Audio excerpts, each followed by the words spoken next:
Frères et sœurs bien-aimés,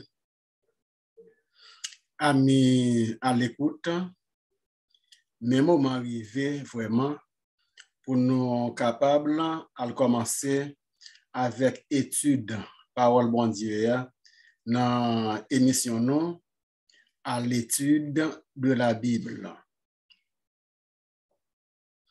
Une étude détaillée des textes les plus difficiles de la Bible. Voilà, mesdames, messieurs, le grand thème général que nous avons déjà commencé à développer dans plusieurs émissions déjà présentées. Après-midi, encore, nous pourrons continuer avec le grand thème ça pour nous capables de continuer à développer la doctrine des anges.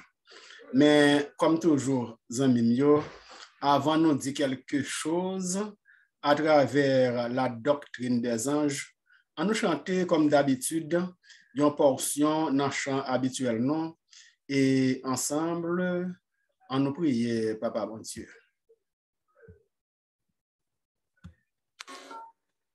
Une douce voix t'appelle, tout ton cœur est en ivoire. Bon Dieu, Papa, nous qui sommes dans le ciel là, après-midi, nous sentons nous contents un peu plus. Peut-être que nous possibilités pour nous trouver nous par derrière cette table spirituelle pour nous capables d'étudier la parole. Nous t'en prie, présence de l'Esprit Saint pour nous capables d'ouvrir l'intelligence, pour nous capables de comprendre l'étude, mettre en application, partager à frères, nos soeurs, nos amis, nos connaissances, pour qu'ensemble, nous capables de préparer ton retour en gloire qui n'est pas trop loin. Tandis que nous, oh Dieu, fait plus, même pas si ça nous attend de vous. Nous espérons que la prière nous déjà exaucée, puisque nous te l'adressons au nom de Jésus ton Fils, à qui, comme à toi et au Saint-Esprit, appartiennent le règne, la puissance et la gloire au siècle des siècles. Amen.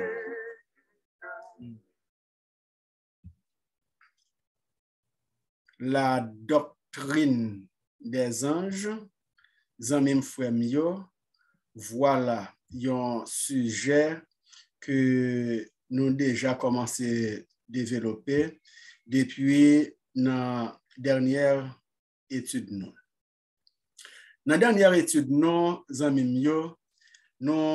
avons défini en quelque sorte ce que l'on entend par ange. Et nous avons un mot ange là, qui est sorti dans un mot hébreu, malak, malakim, qui signifie messager. Hébreu, c'est la langue de l'Ancien Testament de la Bible. Et également, nous avons un mot ange là, dans le Nouveau Testament, il était dérivé d'un mot grec, angelos. Angeloi, un ange des anges, le grec, qui est la langue du Nouveau Testament. Mais pour nous mieux comprendre la doctrine des anges, nous avons une meilleure définition que l'apôtre Paul te baille, surtout dans Hébreu, chapitre 14, chapitre 1er plutôt, verset 14, côté que l'apôtre Paul te dit non, anges, c'est des esprits que bon Dieu voyait pour exercer un ministère en faveur de tout le monde qui doit hériter le salut. C'est ça nous avons dans Hébreu chapitre 1er et le verset 14. Mais je dis surtout, Zamim, nous pour développer deuxième partie ça, pour nous gagner des meilleures idées des anges. Combien d'anges qui gagnent en règle générale? Comment anges peuplés? Est-ce que anges qu'on mourit, etc. C'est autant de questions que nous avons gagné pour nous capables de développer ou bien pour nous répondre dans l'étude après-midi. Et la grande question, c'est combien d'anges qui gagnent par rapport à la race humaine. Parce que, juste dans la seconde que nous avons parlé là, la science a tenté et peut-être des chiffres sur la population humaine. Il a parlé de 6 milliards et aujourd'hui, on parle jusqu'à 7,5 milliards d'habitants sur la Terre. Donc, la race humaine, c'est vraiment peuplé. Donc, de telle sorte que nous avons posé nos questions, nous avons dit si pas de gain, ça fait l'amour même, nous avons l'impression que la terre pas de gain côté pour le mettre monde parce que le monde il est vraiment peuplé, il croître vraiment. Papa bon Dieu te dit croissez, multiplier, remplissez la terre et effectivement les hommes ils vraiment croître et multiplier pour remplir la terre. Maintenant, la première grande question que nous allons répondre à l'après-midi, c'est combien d'anges qui gagnent. Pour nous répondre valablement à la question, il faut que nous allions ensemble avec moi dans Apocalypse chapitre 11 et chapitre 5 plutôt et le verset 11. On nous lit avec mes amis frères dans Apocalypse chapitre 5, verset 11, pour nous capable gagner une idée de grande quantité d'anges qui gagnent, frère monsieur Mio, parce que première réaction qu'ils voulaient gagner après-midi, c'est en fait combien d'anges qui existaient. On nous lit avec moi, comme dire, dans Apocalypse chapitre 5 et le verset 11. Et je pense que nous, ensemble avec moi sur l'écran, côté que nous, ouais, dans Apocalypse, chapitre 11, et Jean parlait dans la vision pour dire, je regardais et j'entendis la voix de beaucoup d'anges, en pile, beaucoup d'anges, autour du trône et des êtres vivants et des vieillards, et leur nombre étaient des myriades de myriades et des milliers de milliers. De telle sorte que, Zamimio, l'apôtre dans sa vision, il dit quantité littéraire, ce n'est pas de tigres. Il gardait et puis il tendait dans le ciel la voix de un pile ange qui autour de trône, Papa bon Dieu, gagne des êtres vivants et également des vieillards. Et leur nombre, c'était des myriades, des milliers de milliers. Mes amis, frères, et apôtre Jean, dans le texte, il dit nous que ange, que l'été ouais, yo était un pile, yo était beaucoup. L'été ouais, des êtres vivants et des vieillards. Je vais vous souligner pour moi les êtres vivants et des vieillards. Parce que quand l'apôtre Jean parlait ici des êtres vivants et des vieillards, il faut que nous parlions des humains. Il faut que nous parlions des humains parce que depuis l'époque que l'apôtre Jean t'a fait vision ça, il a écrit le livre de l'Apocalypse même, et même jusqu'à aujourd'hui encore, pour qu'on vraiment gagne des êtres humains autour du trône de Dieu.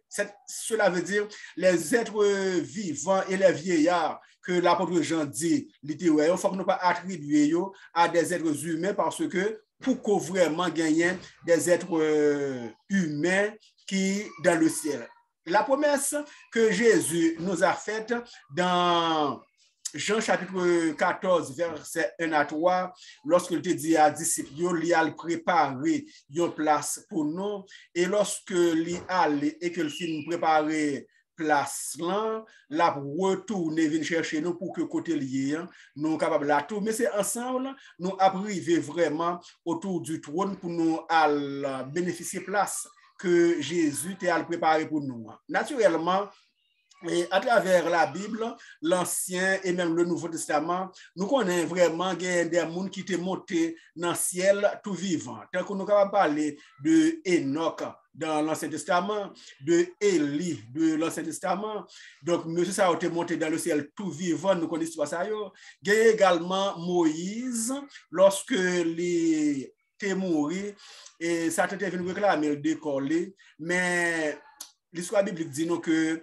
l'ange Michael, qui donc Jésus t'est venu pour te venir prendre Moïse et que t'est monté dans le ciel ensemble avec Moïse. D'ailleurs, et l'histoire est bien claire, la scène est bien claire. Dans la scène côté que sur la montagne de la transfiguration, nous rappelons que pendant Jésus était sur montagne là, tu as la transfiguration et Moïse avec Élie qui vient paraître vers Jésus, alors que M. Sao était monté dans le ciel il y a des siècles et même des millénaires sur la montagne de la transfiguration. Donc là, dans ça me élucidé là, nous avons Élie, Enoch, Moïse et même certains ressuscités de la Pâque, parce que lorsque Jésus était ressuscité le jour de la Pâque, il y a des saints qui étaient dans la tombe, qui étaient ressuscités ensemble avec Jésus. Ils étaient rentrés également avec Jésus à Jérusalem. Ils étaient ouais. Et dans l'ascension de Jésus, il soit dit nous que Jésus était également monté dans le ciel avec les ressuscités des Pâques. Et paradoxalement, nous faisons se dire pour que vraiment il n'y ait aucun être humain qui est autour du trône de Dieu ou encore qui est dans le ciel, là où est Jésus. Et il n'y a aucune contradiction. Et pour mieux comprendre que pas gagner contradiction ou en d'autres termes, pour qu'on gagne vraiment aucun être humain qui est dans le ciel là où est Jésus, je pense que faut que nous aller ensemble avec moi dans 2 Corinthiens chapitre 12 et le verset 2. Dans 2 Corinthiens chapitre 12 verset 2, il parle en quelque sorte coré. Et ça me dit là, lorsque me dit pour qu'on gagne aucun être vivant qui c'est humain, qui t'a déjà devant le trône de Dieu, c'est ça, texte là dit. Dans 2 Corinthiens, chapitre 12, plutôt, le verset 2, côté que l'apôtre Paul dit, je connais un homme en Christ qui fut, il y a 14 ans, ravi jusqu'au 3e ciel. Si ce fut dans son corps, je ne sais. Si ce fut hors de son corps, je ne sais. Dieu le sait. Là, Zanimio, apôtre Paul dit, il connaît un monsieur, un garçon, ça fait 14 ans qu'il était monté dans celle-là, alors il était ça dans le songe, ça fait 14 ans, si c'est dans le corps, il ne pas connaît, si c'est dans l'esprit, il ne pas connaît, mais bon Dieu connaît. Là, apôtre Paul a parlé de lui-même. Vous connaissez, et peut-être même avec moi, l'histoire côté que l'apôtre Paul sur la route de Damas, côté que Jésus t'a frappé sur la route de Damas, et là, il t'a expliqué vision qu'il t'a fait pendant qu'il t'a frappé sur la route de Damas, il t'a senti, il t'a ravi lui-même, jusqu'au 3e ciel. Peut-être, il t'a écrit texte dans 2 Corinthiens 12, verset 2, ça t'a fait peut-être 14 ans depuis qu'il t'a fait rencontre avec Jésus, qu'il t'a ravi jusqu'au 3e ciel. Donc, ça veut dire que ça. Ça veut dire, selon ça que nous sommes capables de comprendre que l'apôtre Paul voulait dire, à la lumière de la Bible surtout, ça t'a seulement expliqué nous que gagner pour le moins 3 cieux, gagner pour le moins 3 ciels.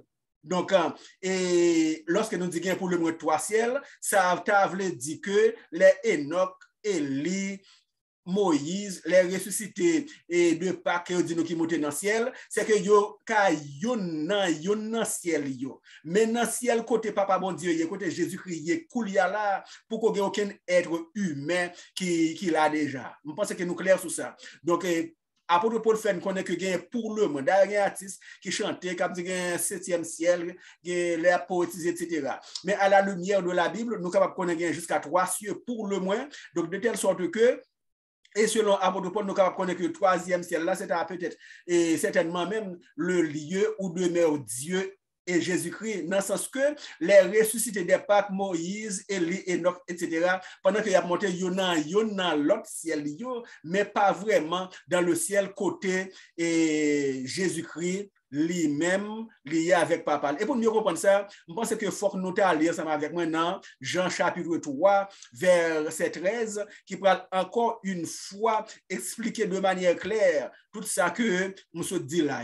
Et lorsque nous lisons ensemble avec moi dans Jean chapitre 3 et le verset 13, que pense que nous avons visualisé sur l'écran, il dit dans Jean 3 verset 13, il dit personne n'est monté au ciel si ce n'est celui qui est descendu du ciel, le Fils de l'homme qui est dans le ciel. Et si nous avons traduit ça dans la langue panon, et nous avons dit que Jean dit pas gagné aucun monde qui monte déjà dans le ciel là, sauf monde qui te descend dans le ciel là, le Fils de l'homme, à savoir Jésus-Christ. De telle sorte que pour mieux comprendre, ça nous dit là, il faut que nous comprenions qu'il y a pour le moins 3 cieux. D'ailleurs, c'est ça notre petite géographie, les toujours dit non, pour dire non que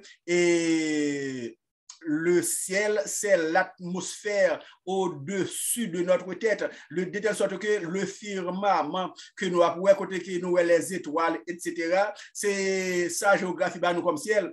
Et selon Néhémie, chapitre 6, verset 8, Psaume 19, verset 8, verset 1er même, Psaume 19, verset 1er, yo raconté pour dire les cieux sont l'ouvrage de la main de Dieu, les cieux, au pluriel, qui donc gagnent plusieurs ciels. Et apôtre Paul parlait jusqu'à 3 cieux. Donc, de telle sorte que le ciel où est Jésus, donc pour qu'on gagne vraiment aucun monde qui là, si ce n'est que les anges et Jésus-Christ lui-même.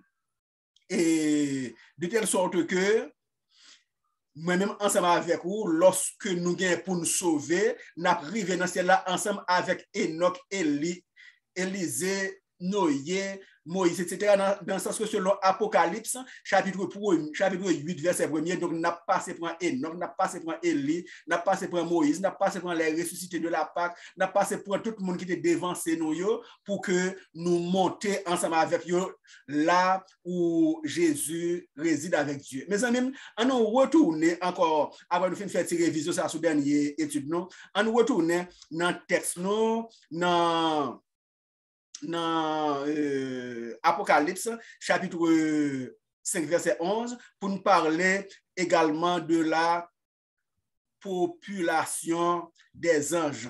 Parce que nous avons dit que les anges sont nombreux, très, très nombreux, parce que l'apôtre Jean parlait pour dire que les garder dans le ciel là, les tendait et les garder dans le ciel là, les ouais, il tendait beaucoup d'anges. C'est ça, je regardais et j'entendis la voix de beaucoup d'anges autour du trône et des êtres vivants. Et des vieillards, rappelez-nous que nous disons déjà que on parle des êtres vivants et des vieillards, il faut que nous parlions des humains, il faut également des anges, et je pense même que ce sont des séraphins qui sont autour du trône de Dieu pour louer Dieu. Et Zanim Fremio, il dit que leur nombre étaient des myriades de myriades, des milliers de milliers. C'est comme si l'apôtre a dit que quantité ange que lui, ouais, vraiment, c'est une quantité que lui n'est pas capable d'énumérer. Lorsque nous parlons des myriades de myriades, des milliers de milliers, donc c'est une quantité vraiment innombrable, incalculable. Innombrable et incalculable, il y a une quantité qui est vraiment très grande. Et Zamimio est bien d'accord même avec le dictionnaire Hachette du 21e siècle qui définit l'expression myriade plutôt, qui définit l'expression myriade comme une quantité innombrable, comme une quantité incalculable. C'est ça que le dictionnaire Hachette du 21e siècle by comme définition de myriade. Naturellement, il y a des hommes qui ont tenté et fait français à dire l'autre bagaille pour dire pour jouer des myriades, il faut prendre tel chiffre ou multiplier par tel autre chiffre pour jouer autant de zéros, etc. Mes amis, le nombre des anges sont de myriades, des myriades, c'est-à-dire il y a un nombre vraiment incalculable. Donc, le nombre est incalculable et les anges, ils ne sont pas capables de mourir tant que les hommes. Les anges pas capables de mourir tant que les hommes, mais les anges, ils vivent éternellement. Ils vivent éternellement. Même Jean, moi, ça va avec vous. Nous, pour devenir comme des anges, nous rappelons nos histoires que Jésus t'a expliqué lorsque nous va dans le ciel, nous avons comme des anges qui donc pas de garçon qui a besoin de madame, pas de fille qui a besoin de mari, etc. Donc nous avons comme des anges parce que les anges n'ont pas de sexe.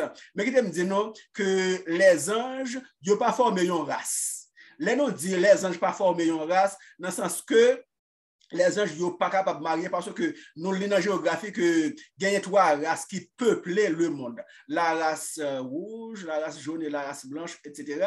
Donc, ou bien la race noire, vous ne connaissez pas. Mais là, on parle de race, c'est comme si on voulait parler d'une entité qui est capable de multiplier. Mais les anges, c'est un nombre constant. Constant dans le sens que les papas bon Dieu fin créer ange yo le fini et ange yo pas formé une race. Pas oublier que dans la dernière étude nous te dit qu'il y a trois classes d'anges, mais pas trois races d'anges. Faut nous faire bien différence là oui, trois classes pas signifie trois races parce que pour parler de race faut qu'on parler de multiplication dans le sens que faut que tu marier, continuer à faire petit etc. Et dans le psaume 148 verset 2, il dit nous plutôt que les anges sont considérés comme une armée céleste. Comme une armée céleste, c'est ça nous lit dans psaume 148 verset 2, mais anges ne sont pas vraiment formés. Et ils ont une race dans le sens que ils sont capables de proliférer, ils sont capables de multiplier dans le sens que faire petit, grandir, croître, etc. Et en plus, les anges ne meurent pas. Les anges ne sont pas capables de mourir. Et qui te me dit, non, pas me dire que les anges ne sont pas capables de mourir. Hein? Satan, c'est ange et tout. D'accord? Satan, c'est ange et tout. Et les anges déchus qui étaient tombés avec Satan sont autant de anges qui, donc, ils ont même tout. Et ils n'ont pas gagné sexe non plus. Donc, ils n'ont pas capable de marier, ni multiplier et tout. Lorsque vous comptez de gagner monde qui a dit que yo marié avec Satan, etc. Ça, c'est pas un fétiche, mais Satan pas vraiment, et comme il y a un monde qui est capable de marier avec l'autre monde pour il faut faire petit, etc. Pas ça du tout, parce que Satan, c'est ange, naturellement. Nous faisons se dire que ange ne pas mourir, donc Satan également, il a en quelque sorte doté du don de l'immortalité, mais et le fait que Satan péché, finalement, il est pour le détruire parce que quiconque pêche, n'importe monde qui pêche, va mourir. Donc, et c'est ça même que dans Matthieu, chapitre 25, verset 41, il explique que dans le dernier jour, Satan vient pour le détruire avec ses anges. Parce que ils ont péché, par conséquent, finalement, ils ont même ils pour détruire, selon ça nous lit dans Matthieu, chapitre 25, et le verset 41. Mais cependant, dans Hébreu chapitre 12, verset 22 ans même, qui est égal, Hébreu chapitre 12, verset 22 à 24, qui c'est une répétition de Apocalypse chapitre 5, verset 11, il explique également que les anges sont des myriades de myriades. Qu'est-ce que nous allons inviter nous pour nous lire avec moi dans Hébreu, chapitre 12, verset 22 à verset 24, où il est dit, m'a invité nous bien vite pour nous capables de lire texte ensemble avec moi, Hébreu chapitre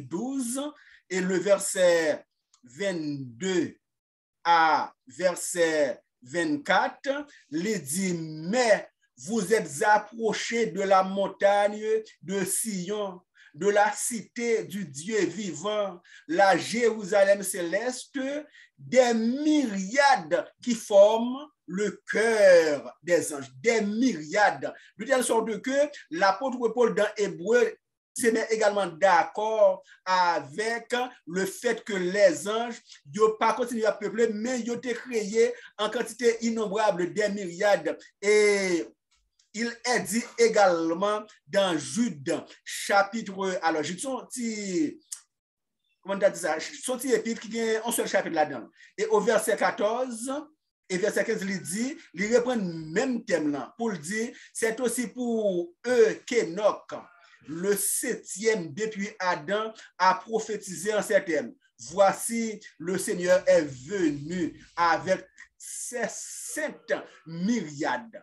Donc, il explique que Enoch, Jésus pour qu'on retourne, pour qu'on vienne sur la terre même, Jésus pour qu'on vienne, mais Enoch t'a prophétisé le retour de Jésus, et c'est ça, Jude dit au verset 14, c'est aussi pour eux qu'Enoch, le 7e depuis Adam, a prophétisé en ces termes, voici le Seigneur est venu avec ses saintes myriades, verset 15, pour exercer un jugement contre tous et pour faire rendre compte à tous les impies parmi eux de tous les actes d'impiété qu'ils ont commis et de toutes les paroles injurieuses qu'ont proférées contre lui des pécheurs impies. De telle sorte que, les amis, ça, explique-nous également que les anges sont en grande quantité et ceci des myriades de myriades.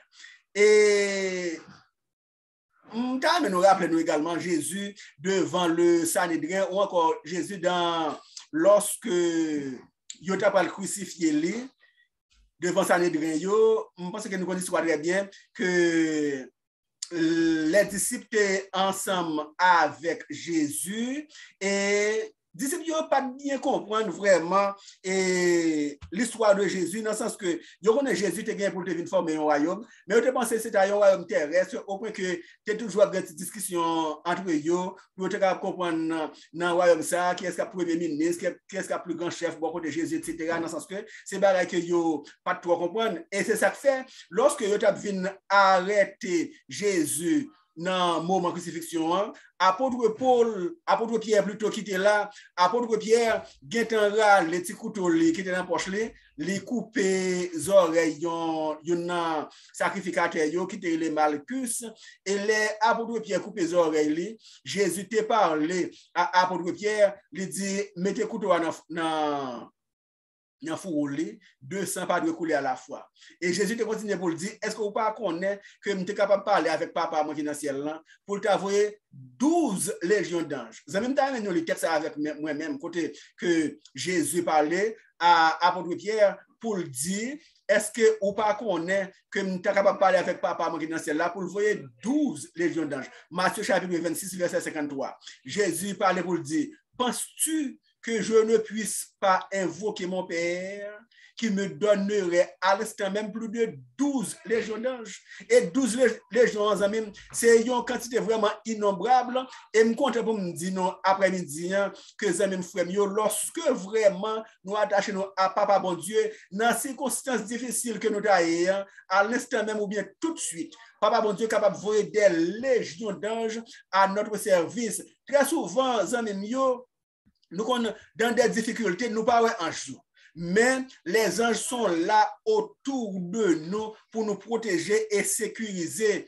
Et quelquefois, nous sommes dans des difficultés, dans des situations difficiles. Papa, bon Dieu, capable de voir des légions d'anges. Je me rappelle, moi, dans le pays où je suis sorti en Haïti, donc, quelquefois, qu'on gagne des grands mondes qui a voyagé à cheval, etc., la nuit, etc. Et puis, il y a des bagages qui un petit peu difficile à comprendre parce que je me rappelle même qu'il on côté un pied bois, un gros pied bois, un pied mapon, les mapons. Et puis, l'on va passer en bas la nuit, comme si vous venez sentir quelque chose d'extraordinaire. Et là, ça, yo qu'on senti que gen barre pas capable comprendre, mes amis me content pour me dire là encore papa bon Dieu capable de voir des légions d'anges à l'instant même pour capable délivrer et li clair pour dire que 1000 tombent à ton côté et 10 000 à ta droite, tu ne seras pas atteint si et si seulement ou rester vraiment dans la ligne droite que vous marcher avec papa bon Dieu, parce que très souvent, nous en voyage, soit nous sommes chauffeurs, nous conduisons camion, et puis nous, nous en difficulté, nous prêts pour faire accident, etc. Ou bien nous avons voyagé nous en avion, et pendant en avion, nous comptons des pilotes là à parler pour dire attachez vos ceintures, parce que nous allons passer dans une zone difficile, et puis on sentit avion, qu'on commence à secouer, ou commence à brûler mes amis qui t'aiment, ou pas pour l'autre monde, relais Jésus. Relais Jésus et au même instant, Jésus prêt pour voyer des légions d'anges à notre disposition. Et dans Daniel chapitre 10, verset 7, et le prophète encore là, lui expliquer pour le faire comprendre que comment gagner des anges qui sont capables à notre disposition pour nous protéger parce que les anges des cieux, ils ont un grand nombre. Nous lisons dans Daniel chapitre 7 et le verset 10 où il est dit, un fleuve de feu coulait et sortait de devant lui. 1000 milliers le servaient et 10 000 millions se tenaient en sa présence. Les juges s'assirent et les livres furent ouverts. De telle sorte que, les anges, ils ont vraiment un grand nombre, en quantité innombrable, et ils ont également à notre disposition si et si seulement nous rester dans la ligne droite pour nous marcher avec Jésus-Christ. Et le nombre des anges est vraiment été constant parce que bon Dieu t'a créé un jour en grand nombre. Et dans Luc chapitre 2 et le verset 13, il va aider nous comprendre encore que les anges, ce n'est pas deux petits graines anges qui vraiment gagnaient, mais les anges vraiment en grande quantité. Et Luc chapitre 2 verset 13 nous dit ceci, côté que il dit, et soudain il se joignit à l'ange une multitude de l'armée céleste louant Dieu en disant, etc. Donc, de telle sorte que ce n'est pas deux, trois anges qui gagnaient, mais anges vraiment en quantité incalculable, de telle sorte que, amis frères, quand moi, ensemble avec vous, nous connaissons que nous gagnons l'ange de l'Éternel qui est capable de camper autour de nous pour nous protéger et sécuriser de toutes parts, nous devons connaître, nous pas pour ni peur, ni crainte, mais nous gagnons vraiment pour nous rester attachés avec Papa bon Dieu, pour que bientôt, très bientôt, quand il reviendra de son ciel de gloire et de félicité, nous avons assurance que nous sommes prêts pour nous acclamer comme roi des rois et seigneur des seigneurs. De telle sorte que nous devons connaître l'ange, Papa bon Dieu, autour de nous, mais les anges sont des êtres saints, de telle sorte que faut que nous marchions conformes avec Papa bon Dieu à la loi et au témoignage selon Ésaïe chapitre 8 verset 20. Si l'on ne parle pas ainsi, il n'y aura point de war pour le peuple, de telle sorte que les amis que me remet à pile, encouragez nous pour nous prendre à cœur notre destinée, pour nous gagner assurance que nous avons marché en conformité avec la parole de Dieu, pour que bientôt, très bientôt, quand Jésus reviendra de son ciel de gloire et de félicité, nous avons la toute assurance que nous avons ensemble pour nous acclamer Jésus comme roi des rois et seigneur des seigneurs en même. Que bon Dieu bénisse.